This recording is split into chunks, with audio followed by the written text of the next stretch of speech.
সোমবারও একই চিত্র দেখা গেল রাজধানী ঢাকায়। সকাল 8:30টায় গুলশানের বাসা থেকে বের হন সদ্য দায়িত্ব নেওয়া প্রধানমন্ত্রী তারেক রহমান। গন্তব্য প্রধানমন্ত্রীর কার্যালয় তেজগাঁও।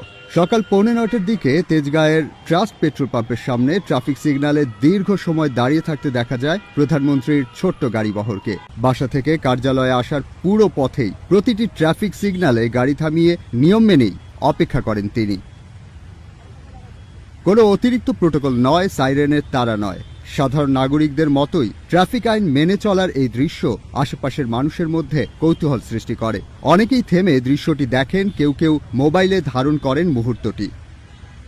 নির্ধারিত সময়ের আগেই অফিসে পৌঁছানো, বাড়তি নিরাপত্তা বলয় এড়িয়ে চলা এবং ট্রাফিক আইন মেনে চলা সব মিলিয়ে প্রশাসনিক আচরণে সংযম ও দায়বদ্ধতার একটি বার্তা দিচ্ছেন প্রধানমন্ত্রী তারেক রহমান। নাগরিক শৃঙ্খলা ও আইনের সমতার প্রশ্নে এটি একটি প্রতীকী কিন্তু তাৎপর্যপূর্ণ ইঙ্গিত বলেই মনে